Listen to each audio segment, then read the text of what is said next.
KBS 한민족 방송을 사랑해 주시는 동포 여러분, 안녕하셨습니까? 보고 싶은 얼굴, 그리운 목소리 이소연입니다. 요즘에 재래시장을 찾는 중국 젊은이들이 부쩍 늘고 있다고 합니다. 소셜미디어에서는 MZ세대가 찾는 재래시장이 인기 검색어에 오를 정도로 인기가 있다고 하네요. 재래시장은 보통 중장년층이 많이 찾지 않습니까? 그리고 젊은 사람들은 잘 찾지 않는 곳이다, 이렇게 여겼었는데요. 요즘 MZ세대들은 재래시장을 여행의 필수 코스로 꼽는다고 합니다. 왜 이렇게 인기일까요? 다양한 먹을거리가 있고요. 볼거리도 있고, 또 이렇게 시장을 다니다 보면 마음도 편하잖아요. 그리고 가장 중요한 건 요즘에 MZ세대들에게 중요한 사진을 남기기 위해서라고 합니다. 좀 더 많은 젊은이들이 재래시장을 찾아서 재래시장이 활성화되기도 하고 매력에 좀 많이 빠졌으면 하는 바람이 드네요. 김다현의 노래 첫 곡으로 준비했습니다. 장날이 좋다.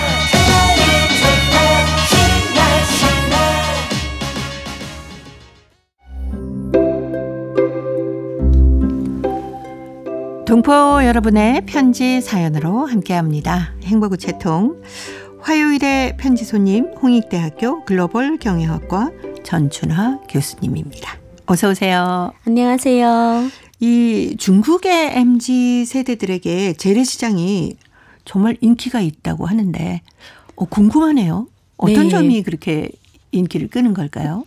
지금은 사람들이 이제 그 여가 생활 중에 하나가 여행이잖아요. 네. 그러니까 이전에는 그냥 대도시 단위로 아니면 좀 예쁜 젊은 친구들이 좋아하는 그런 핫한 지역을 갔는데, 지역을 계속 넓히다 보니까 지역마다의 자기의 독특한 문화가 있는데, 네. 이 문화 중에 유산 지역의 어떤 역사 문화 유적지도 있지만 지역의 사람의 문화와 생활 문화, 예. 독특한 이제 특산물의 문화는 재래시장을 방문하는 게 제일 좋거든요. 그렇죠. 그러다 보니까 지금 중국 분들이 이제 물건을 살 때, 먹을 거 할 때 한국처럼 요기요처럼 메이트완이나 다종디엠핑이나 이런 어플이 있거든요. 네. 거기에 이제 올라오는 내용들이 꽤 있고, 그다음에 이제 좀 유명한 아니면 네. 팬을 좀 많이 가지고 있는 이런 여행가들이 거기에다가 재래시장 관련해서 올리면 네. 검색 수가 막 6천만 건 되는 이런 게 있는데, 네. 불가서 통계를 보면 젊은 친구들이 거의 반 이상을 차지를 하고 있더라고요. 그래서 이 친구들은 사실 재래시장 가서 물건을 사는 것보다는 재래시장 간 한 번에 이 지역의 문화를, 사람을 볼 수 있고, 예. 문화를 볼 수 있고, 맛으로 지역의 어떤 먹거리 같은 거 있잖아요. 쉽게 접할 수 있기 때문에 요즘은 재래시장 아마 여행지의 필수 코스로 이렇게 되어 있습니다. 네. 하긴 한국에 찾아오는 외국인들의 경우를 봐도 재래시장을 찾는 경우가 상당히 많거든요. 그렇죠. 예. 옛날에는 한국 하면 명동 가야, 동대문 가야 된다. 그렇지만 네네. 지금은 한국의 재래시장마다 또 자기 어떤 지역의 특색이 네네. 있잖아요. 그래서 그것도 또 중국과 차이가 있으니까 재미있는 건 이 찾는 MZ세대에서 재래시장 찾는 분들이 여성 비중이 한 60% 이상이 된다고 합니다. 여자분들이 더 많이 찾으시는군요. 여자분들이 좀 더 깐깐하면서 또 요즘은 과소비를 잘 하지 않잖아요. 그러다 네. 보니까 아마 그러지 않을까. 중국 동북 삼성 지역의 재래시장은 어떻습니까? 그 재래시장마다 자기의 좀 특징인 동북 삼성 같은 경우에는 재래시장에 가면 흥룡강에 나오는 특산물. 네. 그다음에 길림성 같은 경우에는 백두산에서 장패산 나오는 그 특산물. 네. 그런 것이 재래시장의 특징이죠. 근데 어떤 거는 좀 유사한 면이 있습니다. 왜냐하면 네. 동북 삼성이 비슷하게 다 동북에 속하는데, 흥룡강 같은 곳에 가면 주로 이제 우리가 흔히 모기버섯, 검정 모기버섯. 네. 그다음에 이제 백두산 가면 송이버섯. 뭐 예, 이런 거. 그다음 련행성에 가면 또 해산물이나 아니면 그 지역에 나오는 특산물이 딱 봤을 때 비교했을 때 이 지역은 이게 한 게 특징이구나. 네. 예, 그걸 볼 수 있고 또 지역마다 마시는 먹거리가 있잖아요. 유사하면서도 또 특수한 먹거리가 있습니다. 네. 저희가 심양에 갔을 때 그 재래시장에 한번 들려봤었거든요. 네. 한국의 재래시장하고 너무 비슷했어요. 맞아요.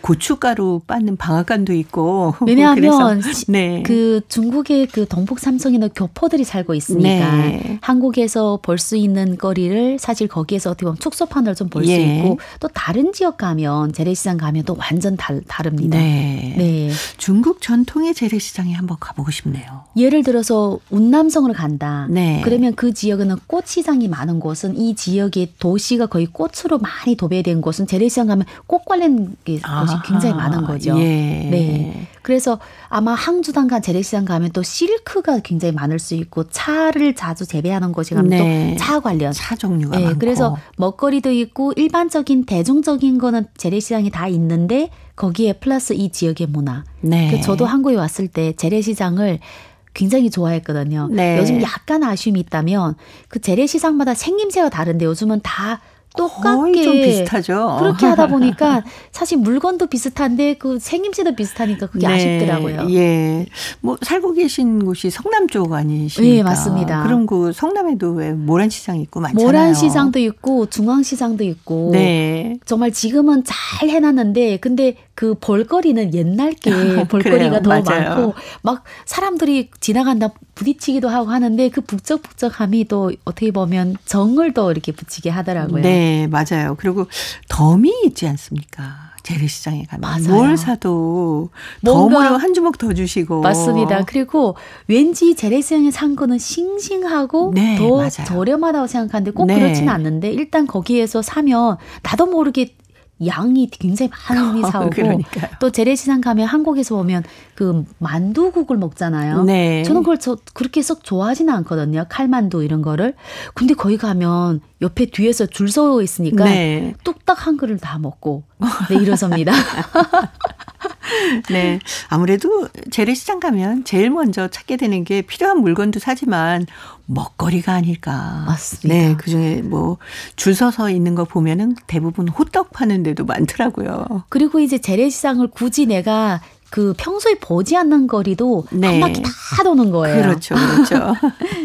네.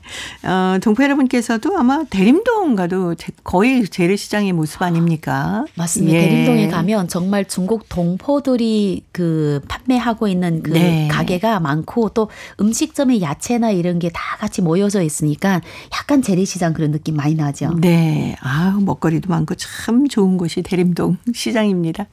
한번 그 퇴근하면서 들려봐야 될 것 같아요. 가서 네, 맛있는 맞아요. 것도 좀 먹고 싶습니다. 저는 대림 쪽에 가면 사실 식당 가서 먹고 싶지 않아요. 재래시장 거기 3바퀴만 네. 돌면 사실 몇 하루 개만 먹어도. 맞아요. 네. 그리고 제가 좋아하는 그런 길거리 음식들이 너무 많습니다. 예. 자, 이제 행복의 채통 열어보겠습니다. 오늘 첫 번째 사연이 중국 길림성 연길시 이명자 씨가 보내오셨습니다. 오빠의 독서 사랑이란 글인데요. 전춘아 교수님이 먼저 소개합니다.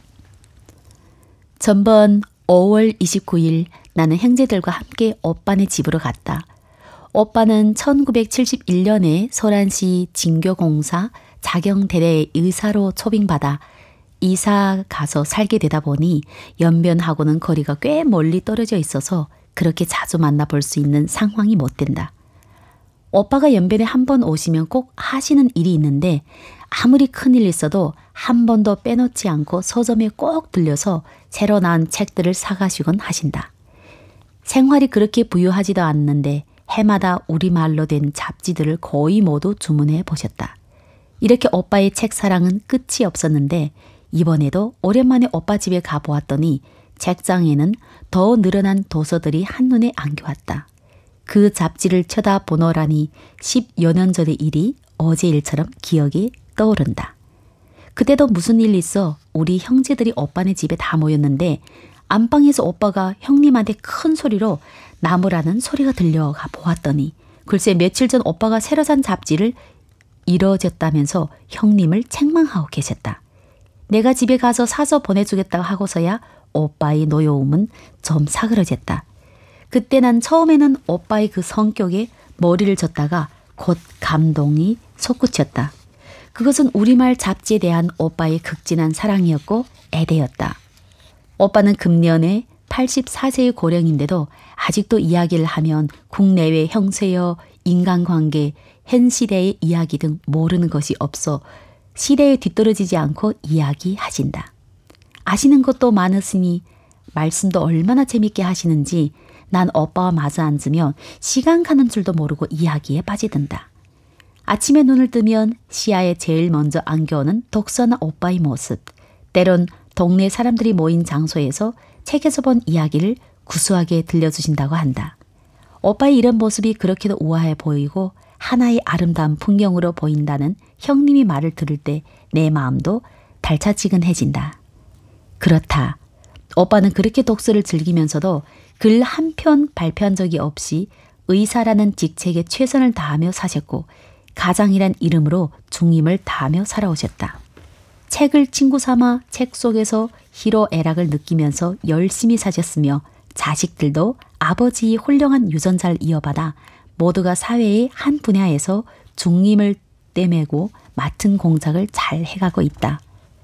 오빠는 늘 사람이 나이 들수록 독서를 하며 세상 돌아가는 걸 알아야 젊은이들하고 대화할 수도 있다고 하신다. 책이 찬밥 신세를 면치 못하는 요즘 세대. 오빠처럼 독서를 즐기는 그런 풍경이 많이 이루어졌으면 좋겠다. 다음 해도 그 다음 해도 우리말 잡지에 대한 오빠의 사랑은 변함없을 것이라고 믿는다. 네, 이명자 씨의 오빠 되시는 분. 올해 84세라고 하셨는데 네. 이렇게 또 책을 열심히 보시네요. 이게 어떻게 보면 오래전부터 되었던 네. 습관이기 때문에 예. 우리가 봤을 때는 와, 책을 보신다 대단하다 이렇게 볼 수 있어도 그분은 그냥 일상의 일이죠. 일상의 일이죠. 아침 네. 일어나면 책을 한번 보고 신문을 찌를 네, 신문을 펼쳐보고. 다 보시고. 맞습니다. 네, 그렇게 우리말 잡지를 열심히 보신다고 하는데 그건 곧 또 우리말 사랑 아닐까 싶어요. 맞습니다. 저도 네. 어릴 때 생각해 보니까 네. 저희는 흥룡강서에 살았는데 저희 집은 항상 신문, 잡지 그리고 아빠, 엄마가 다 많이 책을 봤거든요. 네. 그러다 보니 집에 오게 되면 일을 하는 아빠, 엄마 모습을 보지 않으면 뭐 집안일을 하거나 네. 아니면 학교 업무를 집에 가져온 경우도 있고 그렇죠. 아니면 뭔가 책을 들고 있어요. 네. 그래서 본인 아니게도 공부나 책이 뭐 가까이 있는 게 그렇게 싫지 않았던 것 같습니다. 그렇죠. 예. 동북 삽성에 보면은 우리말로 된 잡지도 꽤 많이 나오더라고요. 네, 저 어렸을 때는 우리 집에서 계속 주문해서 봐서 그런지 뭐 연변일보, 뭐 흥룡강일보, 흥룡강신문, 여성 신문 굉장히 많았거든요. 네. 그래서 기억에 한 달 정도 되면 집에 굉장히 많이 쌓여 있습니다. 네, 그리고 네. 그거를 저희는 한정학교 다니니까 아빠가 일부러 조선말을 잊어버릴까 봐 읽어달라고 하거든요. 네. 그래서 안 되는 것도 글자를 잊어먹지 않게 계속 읽었던 기억이 많이 납니다. 그러다 보니 학교 다니면서 사회 공부를 특별하게 하지 않았던 것 같아요. 그렇겠네요. 왜냐하면 그 신문을 신문에서. 굉장히 많이 봤는데 그 신문의 대부분은 사회 관련 이야기거든요. 그리고 저에게는 그걸 가지고 얘기를 하고 저희 부모님은 중국말 잘 안 하세요. 네. 우리가 대화할 때는 부모님은 조선말을 하고 저희는 이제 조선말 하거나 아니면 형제들끼리 중국말 하고. 네. 예. 책을 벗삼아서 열심히 읽어야 젊은이들하고 대화를 할 수 있다 하셨는데 이거는 정말 진리 아닙니까? 맞습니다. 그러다 보니 부모님이 연세가 계셔도 왠지 부모님한테 먼저 상담받고 싶은 마음이 크거든요. 부모라서 그런 것이 아니라 네. 책을 보고 뭔가 얘기 나눌 때는 같은 말을 반복하는 것이 아니라 뭔가 근거 있는 거기다 그렇죠. 인생 경험까지 하니까. 네. 그래서 저도 이제 나이 들면 더 많이 봐야 되겠다는 생각이 듭니다. 젊은 친구들하고 같이 많은 시간을 가지려고요. 네. 근데 여기 이명자 씨의 글 속에서처럼 책이 찬밥 신세를 면치 못하고 있다라고 하는데 요즘에 책 읽는 게 굉장히 많이 저조해서 안타까울 때도 많아요. 제가 2007년도에 한국에 왔을 때 네. 지하철 탈 때 제 감동을 먹었거든요. 네. 모든 사람들이 잡지 아니면 신문을 보시고. 보거나 아니면 네. 책을 들고 있거나 심지어 이제 교회 나간 분들은 성경 보거나 네네네. 전체 그래서 어느 단체에서 앉았나 막 이렇게 의심할 정도로 정말 많은 책을 봤거든요. 그런데 어느 순간부터 핸드폰을 다 하고 있는 거예요. 맞습니다. 물론 뭘 보고 있겠지만 정말 책이 어느 순간 사라져버려서 책 읽는 사람이 오히려 좀 더 굉장히 적은 편이라서 눈에 띄거든요. 네. 이게 바꿔졌으면 하는 생각이 좀 많이 들긴 합니다. 예. 부디 이 젊은 친구들도 스마트폰을 통해서 전자책을 좀 많이 읽었으면 하는 바람이 들어요. 예, 만약 이제 종이책 아니라면 전자책도 네. 많이 읽었으면 좋겠고 이왕이면 저는 종이책을 좀 읽었으면 그러니까요. 하는 왜냐하면 종이책 읽는 느낌이랑 전자책이 다르니까. 다릅니다. 네. 네. 자, 이명자 씨 혹시 오빠 되시는 분이 이 방송을 들으신다면 저희 보고 싶은 얼굴 그리운 목소리 앞으로 글을 좀 한 편 보내주셔도 이래서 책을 읽어야 됩니다라는 글을 보내주시면 어떨까라는 맞습니다. 생각이 들었어요. 그리고 고령인 분들이 책을 읽으면서 항상 어떻게 보면 나이 든다는 느낌 안 들 정도로 네. 지혜롭거든요. 그렇죠. 어떻게 보면 책이 건강에도 도움이 된다. 네. 치매 예방도 도움된다. 이렇게 그렇습니다. 해주시면 더 좋겠습니다. 윤복희의 노래 준비했습니다. 우리 오빠.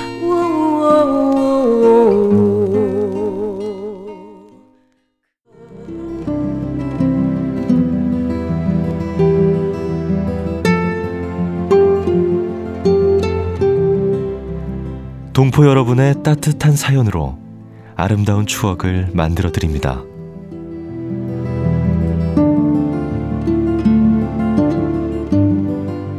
보내실 곳은 대한민국 서울특별시 영등포구 여의공원로 13 KBS 한민족방송 보고 싶은 얼굴 그리운 목소리 담당자 앞이고요. 인터넷 주소도 알려드립니다. KBS 홈페이지 www.kbs.co.kr에 접속하신 다음 라디오, 한민족방송, 보고 싶은 얼굴 그리운 목소리를 순서대로 클릭하신 다음 청취자 참여 코너에 글을 남기시면 됩니다.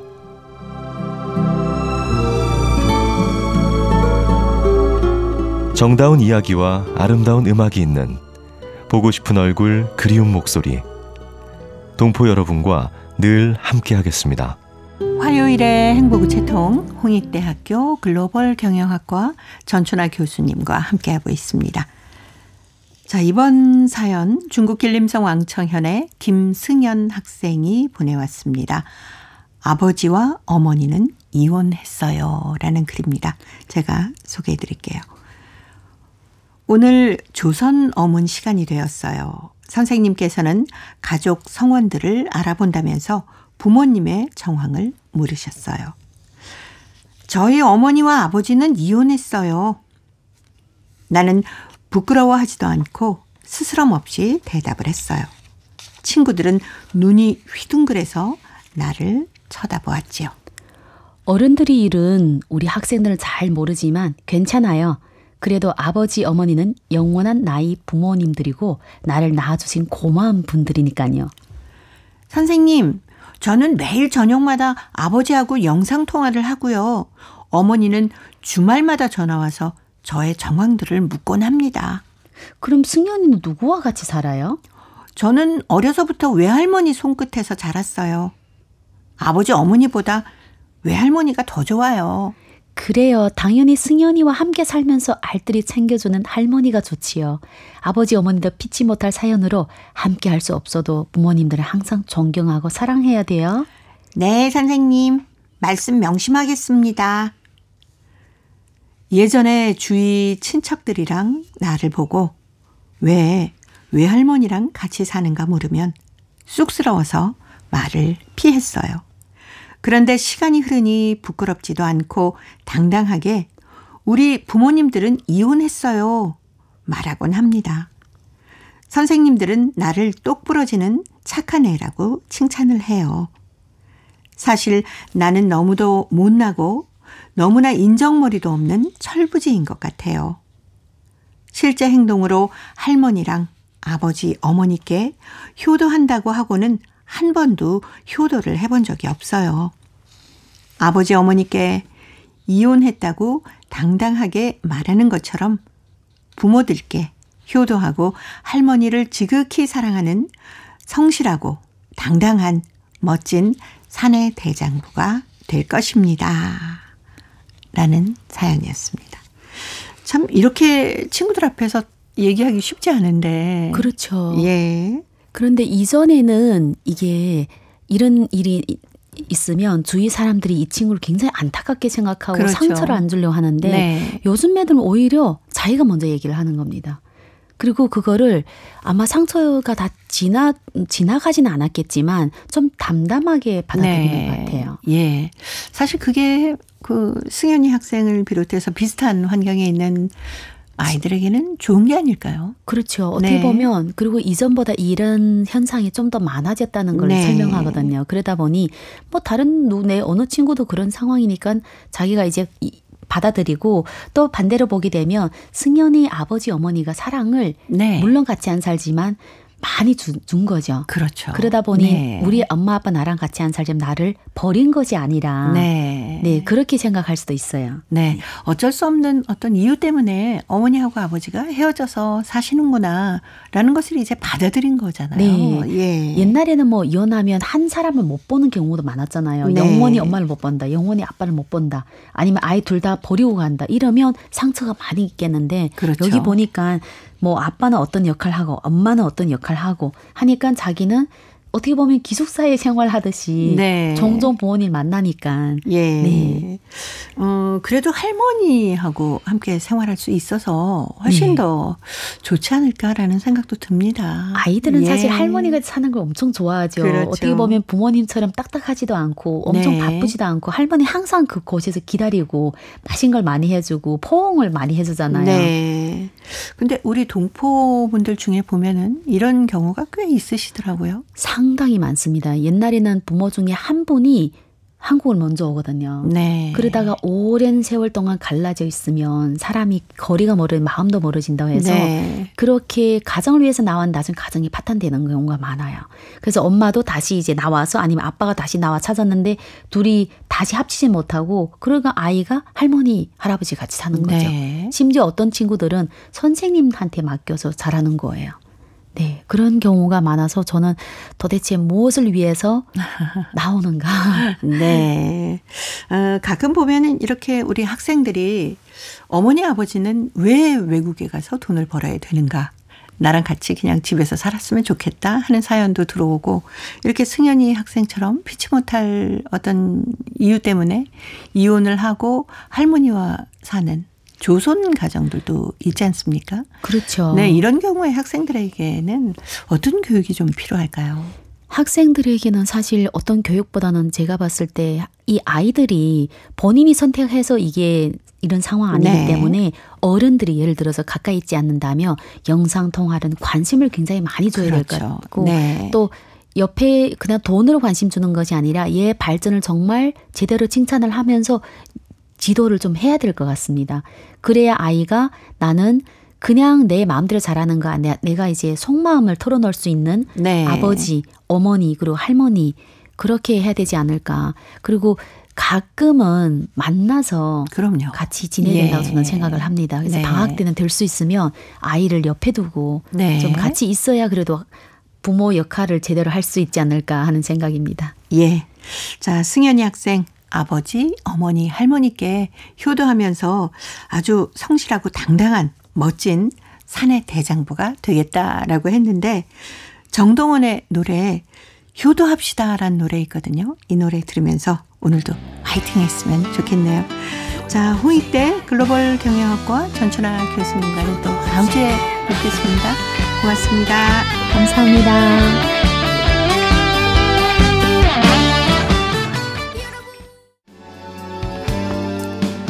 KBS 한민족 방송 보고 싶은 얼굴 그리운 목소리 듣고 계십니다. 동포 사회 최신 소식을 동포 통신원들과 전화를 연결해서 전해드립니다. 통신원 리포트인데요. 오늘은 중앙아시아 카자흐스탄 그리고 러시아 사할린 지역의 소식 준비했습니다. 먼저 카자흐스탄의 김상욱 통신원 만나보겠습니다. 김상욱 통신원 안녕하셨습니까? 예, 안녕하세요. 네, 반갑습니다. 네, 반갑습니다. 고려인 동포 지도자들이 카자흐스탄 정부로부터 훈장을 받았다면서요? 예, 카자흐스탄의 중요한 공휴일, 국경일 중에 하나인 공화국의 날을 맞아서 카자흐스탄 하원 의원과 또 고려인 협회장을 역임한 김로만 전 하원 의원이 엘비를르그 훈장을 받았습니다. 엘비를르그 훈장은요, 국가 원수를 대신하여 국가의 단결을 강화하고 민족 화합을 보장하는 활동을 한 분에게 수여되는 훈장인데요. 이 엘비르르그 훈장 관련 법령이 최근에 제정되어서 올해 첫 훈장 전수자로 김노만 전 의원이 이번에 훈장을 받게 되어서 더 의미가 큽니다. 이번에 훈장을 받는 분들은 김노만 전 의원을 비롯해서 바시마코프 카자흐스탄 행정아카데미 교수와 크릴멘코 독일 신문, 카자흐스탄에는 독일인들이 살고 있거든요, 많이. 네. 그들 위한 소수민족 신문인데 이 독일 신문 편집장 등 6명이 엘비르르그 훈장을 받았습니다. 또한 2022년 9월부터 카자흐스탄 고려인 협회를 이끌고 있는 신유리 회장이 쿠르메트 훈장을 받았습니다. 이 쿠르메트 훈장은 경제, 사회, 또 과학, 문화, 교육 발전에 기여하고 모범적인 봉사와 활발한 사회활동을 한 시민들에게 수여됩니다. 이 카자흐스탄 공화국의 날은요, 10월 25일로서 카자흐스탄이 구소련의 해체로 주권과 영토 보존을 천명하며 독립을 한 후 헌법을 만들고 공화국이 되는 것을 기념하는 날입니다. 네. 그리고 한국 화장품 산업을 알리는 대규모 국제 뷰티 포럼이 알마티에서 개최됐다면서요. 예, 제1회 K-뷰티 글로벌 포럼이 알마티에서 최근 개최됐습니다. 한국에서 많은 분들이 오셨는데요. 한국에서 온 연사들은 한국 뷰티 산업의 트렌드와 성과에 대해 이야기하고 뷰티 및 케어 분야의 카자흐스탄 사업과 또 미용사 및 메이크업 아티스트들과 그 경험을 공유했습니다. 이번 행사에는 카자흐스탄, 키르기스탄, 벨라루시 등 다양한 국가와 도시에서 500명이 넘는 참가자들이 왔는데요. 많은 사람들이 특히 자신이 좋아하는 뷰티 블로그와 한국 대표 브랜드의 창업자를 보기 위해서 정말 많은 사람들이 멀리서 많이 모였습니다. 이 한국의 PXT 그룹을 이끄는 남궁광 대표는 다양한 피부 타입에 맞는 개인별 맞춤 전략, 복합 기능성 성분을 담은 라인, 글로벌 시장 조사를 바탕으로 한 끊임없는 신제품 개발, 친환경성 등이 한국의 화장품이 세계적 경쟁력을 가질 수 있는 이유라고 설명을 했습니다. 그는 또 20년간 제약산업 경험이 고품질 화장품 개발에 도움이 되었다면서 협업에 중점을 두었다라고 덧붙였습니다. 네. 자, 오늘 카자흐스탄 소식 여기까지 듣겠습니다. 김상욱 통신원이었습니다. 소식 감사합니다. 예, 감사합니다. 자, 이제 러시아 사할린으로 가보겠습니다. 배순신 통신원 만나보겠습니다. 배순신 통신원 안녕하셨습니까? 안녕하세요. 반갑습니다. 네, 반갑습니다. 유즈노 사할린스크시 한인회에서 바자회와 어르신들의 야외 모임을 열었다고 하는데 어떤 모임이었습니까?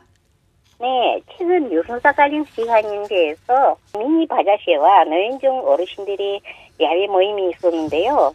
가을이 처음 만난 어르신들은 이날 시한인회 여성들이 정성껏 차린 맛있는 밥상을 받고 다양한 주제로 어슴도슴 이야기꽃을 피웠습니다. 임종환 회장은 이날 2024년까지의 노인중 모임 날짜도 발표했습니다. 지난 10월에는 7일, 21일, 11월에는 4일의 행사를 치렀으며 오는 18일과 12월에는 2일과 17일 1세 어르신뿐만 아니라 75세 이세의 모든 할머니와 할아버지를 기다린다고 전했습니다. 시한인회 운영이 보탬이 될 수 있도록 이날 미니 바자회에서는 호박, 오이 등을 비롯한 채소, 잼, 과자, 떡, 절인 오이 등을 판매했습니다. 모임 주최자 및 참석자들 모두 밝고 활기찬 모습으로 하루를 보냈습니다. 네. 사할린 소식 여기까지 듣겠습니다. 배순신 통신원이었습니다. 소식 잘 들었습니다. 네, 감사합니다. 네, 고맙습니다. 최근에 유준호 사할린 스크시 한인회에서 미니 바자회 그리고 노인정 어르신들을 모시고 야외 모임을 가졌다고 하네요. 가을에 처음 만난 어르신들은 이날 많은 여성분들이 모여서 정성껏 차린 밥상도 받았고요. 다양한 주제로 오손도손 이야기꽃을 피웠다고 합니다. 오는 18일과 그리고 12월에는 2일하고 17일에 75세 이상의 모든 할아버지와 할머니들을 모시고 행사를 갖겠다라는 소식도 전했다고 하네요. 이 미니 바자회에서는 호박, 오이 등을 비롯해서 채소, 잼, 과자, 떡, 절인 오이 등을 판매하면서 밝고 활기찬 즐거운 시간을 가졌다는 사할린 소식입니다. 자, 이제 퀴즈를 통해서 대한민국의 역사와 문화까지 배울 수 있는 퀴즈 한마당 이어드립니다. 동포 여러분과 퀴즈로 하나 되는 시간. 퀴즈 한마당. 누나, 여기 있던 거 이거 못 봤어? 그거 내가 먹었는데? 아니 그걸 먹으면 어떡해? 왜? 그거 먹으면 안 되는 거였어? 그거 내 거란 말이야. 내가 먹으려고 남겨놓은 건데 그걸 홀랑 먹어버리면 어떡해? 야! 아니 이거의 주인이 어딨어? 먼저 먹는 사람이 임자지. 뭐? 진짜 웃긴데. 맨날 뭐 다 먹어. 그냥 집에 있는 거 다 거덜래. 그거 시골 할머니가 나 먹으라고 보내준 거잖아. 그러니까 내 거지. 치사하게 지는 많이 먹어놓고. 야, 그리고 다 같이 먹으라고 보내준 거지. 너만 먹으라고 보낸 거 아니야. 할머니가 나 먹으라고 보낸 거라고 했단 말이야. 다음부터 내가 누나 주나 봐라 진짜. 네가 언제는 줬냐? 나 안 줘서. 안 줘 이제. 절대 안 줘. 국물도 없어. 그러든지 말든지. 야, 따지고 보면 내가 너 도와준 거야. 아니 뭘 도와줘. 내 거 다 먹어놓고. 너 요즘 화장실 못 가지? 아니? 큰 거 말이야. 누나가 그걸 어떻게 알아?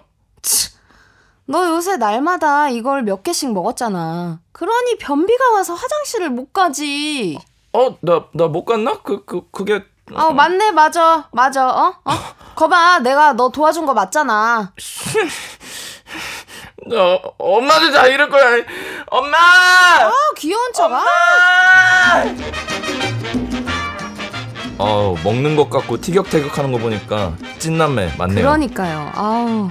이것을 연시 또는 연감이라고도 한다고 하네요. 네, 감은 익은 정도에 따라서 부르는 이름이 다른데요. 딱딱한 것은 단감, 가장 오래 익은 감의 단계를 이것, 감을 말린 것을 곶감이라고 하죠. 네, 이것은 덜 익은 떫은 감을 수확한 뒤에 이것을 만들기도 하는데요. 나무에 달린 상태에서 자연스럽게 익어 겉이 붉어진 것을 이것이라고 하고, 수확한 후에 인위적인 후숙 처리를 한 것은 연시라고 합니다. 달콤한 맛에 이것은 면역력을 높여 환절기에 감기를 예방하는 데 특히 좋다고 합니다. 네, 제가 여기 동의보감에 보니까요. 네? 이것이 심장과 폐를 튼튼하게 하고 갈증을 해소해서 숙취 해소에 아주 좋다고 합니다. 하지만 지나치게 많이 먹으면 변비에 걸릴 수 있으니까 적당히 먹는 게 좋겠죠. 네. 자, 여기서 문제 나갑니다. 이것의 색깔은 붉은색이고요. 겉은 말랑말랑하고 속은 촉촉합니다. 부드럽고 달달해 남녀노소 누구나 좋아하는데요. 말랑하게 잘 익은 감을 무엇이라고 할까요? 네, 보기 드립니다. 1번, 홍역, 2번, 홍콩, 3번. 홍시. 정답을 보내주신 분 가운데 일주일에 한 분 추첨해서 소정의 상금이나 상품을 보내드립니다. 퀴즈 한마당 지금까지 성우 이현주, 최현지였습니다. 감사합니다. 가을에 수확한 감은 겨우내 맛있게 즐길 수 있는 간식이기도 합니다. 특히 이것은요, 오래 보관할 수가 있어서 겨우내 먹을 수가 있죠. 저도 어렸을 때 할머니 댁에 가면은 항아리에서 이것을 하나씩 꺼내주곤 하셨습니다. 지금도 생각하니까 그 맛을 잊을 수가 없네요. 그런데 요즘에는 이것을 그냥 먹는 게 아니라 이것으로 주스도 만들어 먹고요. 얼려서 아이스크림처럼 먹기도 하고 커피에 넣어서 먹고 아주 다양하게 즐기고 있습니다. 동포 여러분께서는 이것을 어떻게 드시는지 궁금하네요. 이것에 얽힌 추억이 있으면 행복우체통으로 보내주시기 바랍니다. 정답은 KBS 홈페이지에 접속하신 다음에 라디오 한민족 방송 보고 싶은 얼굴 그리운 목소리를 순서대로 누르시면은 청취자 참여란이 있습니다. 여기에 정답도 적어주시고 또 행복우체통에 사연도 보내주세요. KBS 콩을 통해서 정답을 보내실 때 잊지 마시고요. 연락처 꼭 남겨주시기 바랍니다. 여러분의 많은 참여 기다리고 있습니다. 고려인들의 역사를 재조명하고 그들의 삶의 애환을 살펴보는 시간입니다. 고려인 이야기. 사단법인 고려인 마을 역사유물전시관의 김병학 관장님 전화로 만나봅니다. 관장님 안녕하셨습니까? 네, 안녕하십니까? 네, 고려인들의 그 항일 무장 투쟁을 이끈 김경천 장군에 대해서 살펴보고 있습니다. 혹시 방송을 못 들으신 분들 김경천 장군 어떤 분인지 궁금하실 것 같은데요.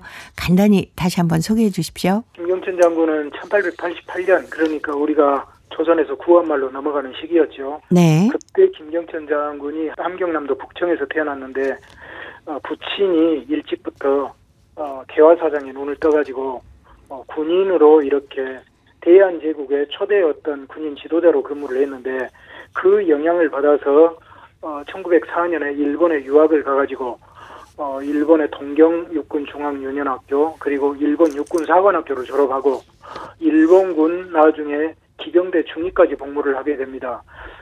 그렇게 했지만은 이분은 1904년 러일전쟁 영향으로 그리고 이후에 우리나라가 을사늑약에 의해서 외교권을 빼앗기고 이런 걸 보면서 비분관계 해가지고 어떻게 하든 이 조국의 독립을 위해서 헌신 종사할 기회를 늘 이렇게 찾고 있었습니다. 그러다가 1909년에 안중근 의사가 하얼빈역에서 이토 히로부미를 저격하고 우리 대한민국의 어떤 위상을 세계에 널리 알린 것에 크게 이렇게 감동을 받았고 가장 중요한 계기는 이제 1919년 3월 1일 서울 종로에서 3.1 독립만세 운동이 일어난 걸 목격하고 이제는 더 이상 내가 늦출 수 없다. 해외로 나가서 조국을 찾는 이 무력투쟁을 준비해야 되겠다 해가지고 후배 지청천을 데리고 만주로 망명하고 그 뒤로 연해주로 넘어가서 아주 이분은 일관되게 조국의 독립을 위해서 치열하게 항일 무장투쟁 지도자로서 일본군 그리고 일본이 이렇게 후원하고 지원하는 러시아 백군 그리고 마적들 여기와 이렇게 싸워서 혁혁한 이렇게 공을 이렇게 세운 그런 분입니다. 네, 뭐 러시아 백군과 일본 군에게 전혀 정말 벌벌 떨게 만들었던 백마를 탄 김장군이 바로 김경천 장군님이신데 그런데 우리나라에서는 이 김경천 장군에 대해서 알려진 게 거의 없었는데요. 어떻게 해서 김경천 장군에 대한 연구가 시작이 됐을까요? 예, 우리나라에도 이제 1922년, 23년에 당시에 이 동아일보 기자 공민이라는데 이분은 이제 필명이고 나경석이라는 이 기자가 당시에 이 김경천 장군의 이 활약상을 잘 알고 직접 연해주 블라디보스토크로 가서 김경천 장군을 만나고 직접 기록을 하고 이렇게 해가지고 국내에도 널리 알려졌고, 당시 상해에 있는 우리나라 그 임시정부에서도 김경천 장군의 활약상에 대해서는 이미 익히 알고 있었습니다. 그렇게 됐는데 우리가 8.15 해방을 맞으면서 우리는 또구나 남북 분단의 이념적인 거, 그리고 소련 제원 우리가 접근할 수 없고 해서 우리한테 빠른 속도로 잊혀졌고, 또 연해주에서는 김경천 장군이 1936년에 스탈린의 탄압을 받아서 간첩죄로 이렇게 복역을 하게 되면서 빠르게 또 잊혀지고, 이렇게 돼가지고 거의 잊혀졌습니다만은 그래도 간헐적으로 김경천 장군에 대해서 조금씩 연구해온 분들은 있었습니다. 그러다가 소련이 이렇게 개방이 되면서 소련에 직접 우리나라 학자들이 건너갈 수 있고, 거기에 이렇게 문서보관소에 이렇게 있던 자료들을 접근할 수 있고, 그렇게 돼서 김경천 장군에 대한 연구들이 조금씩 진행이 이렇게 되어 왔습니다. 그래서 국내에서는 우리나라 그 유명한 역사학자인 박완 교수 이런 분들이 선구적으로 김경천 장군에 대해서 이렇게 연구를 시작을 하고 이렇게 저변 확대를 해왔던 것이죠. 예. 자, 이렇게 김경천 장군의 명예도 회복이 되고, 우리나라에도 김경천 장군의 업적이 알려지기 시작하면서 김경천 장군이 우리나라에서 훈장도 받으셨다고요? 네, 그렇습니다. 이제 김경천 장군의 행적은 워낙 근거 자료가 충분하고, 또 고려인들도 김마트베이라는 분이 연해주에서 실제 그분도 항일 무장투쟁 지도자였는데, 이분이 소련 사회에서도 어느 정도 이렇게 표현의 자유가 가능해지니까 그때 연해주 지역에서 항일 운동에 투신하신 분들의 그 유가족이나 후손들을 직접 찾아가지고 편지를 보내고 하면서 1979년에 항일 독립운동가 인명사전을 이렇게 만든 적이 있어요. 예. 그래서 거기에 이제 김경천 장군 행적이 어느 정도 이렇게 알려졌고, 또 이제 그걸 바탕으로 우리나라에서 소련 지역에 가서 자료를 찾고 이거 알게 되면서 그 행적이 다 이미 증명이 돼가지고 1998년 8월 15일에 건국훈장 대통령장을 주서 받으셨습니다. 예. 근데 관장님께서는 어떤 계기로 김경천 장군에 대해서 관심을 갖게 되셨습니까? 예, 저는 소련 지역이 카자흐스탄에 1992년에부터 들어가가지고 쭉 살아왔는데요. 네.